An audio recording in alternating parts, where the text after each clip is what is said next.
ఈ కష్టమే మిగులుతుంది. పాటించడంలో ఏమైనా శూన్యం అవుతుందేమో అంటే అలా కలుపుతులు చేయి ఆగిందంటే చాలా పెద్ద మాట, చిన్న మాటలా లేదు, చాలా పెద్ద మాట. ఆ మాట్లాడేటప్పుడు ఆయన చెప్పి వెళ్ళిపోయాడు, కానీ నాకు రోజుల్లా దాని మీద ఆలోచన. అంటే నిజంగా ఎంతమంది వస్తారు సాయంత్రం కూర్చోను. ఇప్పుడు మా సొంత దగ్గర ఒక ఫంక్షన్ మానేసి ఒక గంట అరగంట కూర్చోను. అంటే ఇప్పుడు అక్కడ రాలేదని ఫీల్ అయినా ఇంపార్టెంట్ కాదని కూర్చోను. వచ్చి కూర్చునే దానికంటే ఆచరించడం అనేది చాలా గొప్పతనం. ఆచరించడం అందులో ఎంతమందికి ఉందో ఎంతమందికి లేదో నాకు తెలీదు. అది అంతరాత్మ లోపల ఎవరికైతే అంతరాత్మ ఇంపార్టెంట్.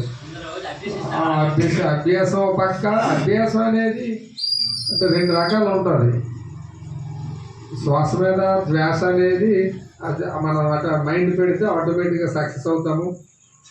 దీన్ని రోజు ప్రయత్నం చేసిన దాంట్లో తప్పు లేదు. మన ఆరోగ్యం, మన మాట తీరు కానీ, మన మాట్లాడేటప్పుడు మన బుద్ధి కానీ అన్నీ ఆలోచన విధానం అనేది కంట్రోల్కి వస్తాము. చెప్పే విధానం కూడా ఇక్కడ మన ప్రతిదీ బాగానే ఉంది.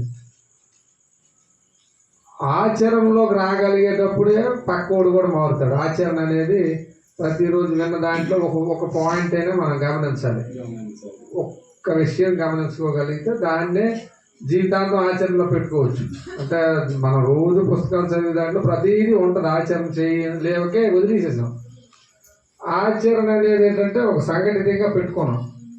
నాకు సింగిల్గా అలవాటు అయిపోయింది. ఇప్పుడేమో ఇక్కడికి వచ్చేటప్పుడు ఏమవుతుందంటే ఇంకా మనకు ఉన్నటువంటి మెడిటేషన్ సింగిల్గానే ఇంకా నాకు బాగా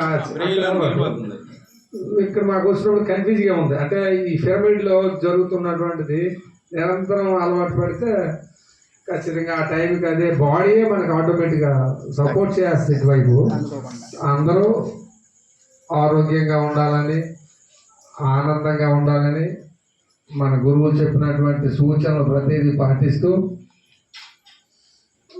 మూఢనమ్మకాలను విడిచిపెట్టాలి. మెయిన్ ఎన్ని చేసినా మూఢనమ్మకాలు అంటుకొని ఉంటాయి, అవి మాత్రం విడిచిపెట్టాలి. ఇందులోకి వచ్చిన తర్వాత మూఢనమ్మకాలే ఇంపార్టెంట్. చిన్న ఉదాహరణ, ఒక గ్రామంలో చిన్న ఒక ఫ్యామిలీలో గొడవలు ఉండేవంట. గొడవలు ఉంటే ఆ గొడవలు తగ్గడానికి భార్య భర్తలకి ఎవరో మన చిట్టాలకు సలహా ఇచ్చారు. వాళ్ళ దగ్గరికి వెళ్ళండి, ఒక మంచి సిద్ధాంతి ఉన్నాడు, ఆ సిద్ధాంతి మీకు ఖచ్చితంగా మీ ఇద్దరు సలహా చెప్తాడు, గొడవలు ఉండవు అని. మనం అందరూ తెలిసిన వాళ్ళకి అర్థం అవ్వకపోతే చెప్తాం. గంగారాల స్వామి దగ్గరికి వెళ్ళాం. అయితే స్వామి, మా రోజు గొడవ పడతాను, ఒకరోజు కూడా ప్రశాంతత లేదు మా జీవితంలో. మరి మాకు ప్రశాంతత కావాలంటే మీ దగ్గరికి పంపించారు, మరి మీరు మాకు ఖచ్చితంగా జ్ఞానోపదేశం చేసి మాకు సమస్య లేకుండా చేయండి అని ఆ స్వామికి చెప్పారు.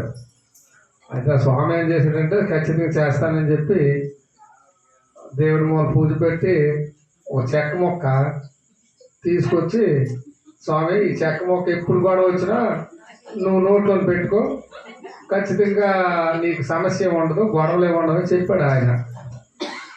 అయితే ఇంటికి వెళ్ళిపోయారు. పూజ పెట్టిన దానికి ఇంటికి వెళ్ళి దాన్ని ఆర్తిచ్చి పెట్టి పొద్దుగా తాగేసి వచ్చిన తర్వాత గొడవ స్టార్ట్ అయ్యిందట.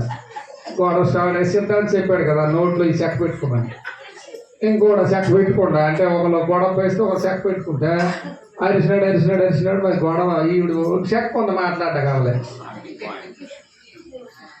ఈ చెక్క మొక్క నోట్లో ఉన్నది మాట్లాడలేదు. ఆవిడ అరిసి ఎన్నో పిల్లలకి మరి ఒక మాట చెప్పకండి ఆవిడ చిన్న అరిసి తిరిగి తోడు పడ్డాడు. ఎప్పుడు గొడవ చేసిన సరే చెక్క పెట్టేస్తుంది ఇక్కడ. ఒక నెల అయిందా పెళ్ళారు, శుభ్రం కలిసి వెళ్ళారు అక్కడ. స్వామి మీరు ఏది ఇచ్చినారో మంత్రం ఇచ్చి కానీ ఇందులో ఉంది, మా ఇంట్లో గొడవలు లేవు, గొప్ప ప్రశాంతమైంది ఇచ్చారండి, ఇది మాత్రం గొప్ప అద్భుతమైన ఆయన మరము చెప్పాడట. నాయన ఇది లేదురా తండ్రి, ఈ చెక్క పెట్టించేది నోరు మూసుకొని ఉంది, ఈ చెక్క తీసేసి మా మనసు మీద మామూలని, మీ మనసులో కల్మసం అయి ఉంటే ఇదంతా ప్రమాదం. మనసు శుభ్రంగా ఉంటే మీరు నోరు అదుపులో పెట్టుకుంటే గొడవలు ఉండవు. ఈ చెక్కతోటి కూడా పని లేదు, ఇది చెక్క మొక్క. ఇది నేను ఒక భూత వైద్యుడు అని చెప్పి నమ్మించారు, మీరు నోట్లో పెట్టుకోవడం జరిగింది. ఇదేంటి అవసరం లేదు, మీరు ఇక్కడ నుంచి ఒకరు గొడవ చేసినా ఉన్నోళ్ళు అర్థం చేసుకుంటే కుటుంబంలో కానీ ఎక్కడ సమస్యలు ఉండవు, మీరు అర్థం చేసుకోవడం మళ్ళీ వస్తారని తెలిసి ఇది ఇచ్చానని చెప్పేసి ఆయన చెప్పాడు. మరణ చెప్పాడు. అంటే నేను ఎందుకు చెప్పానంటే ప్రతి గ్రామంలోనైనా సరే, ప్రతి కుటుంబంలోనైనా, ప్రతి పరిస్థితిలోనైనా ఏదో ఒక సమస్య అంటూ ఉంటుంది. మన గురువు గారు ఇక్కడ చెప్పినట్టు సమస్య అంటూ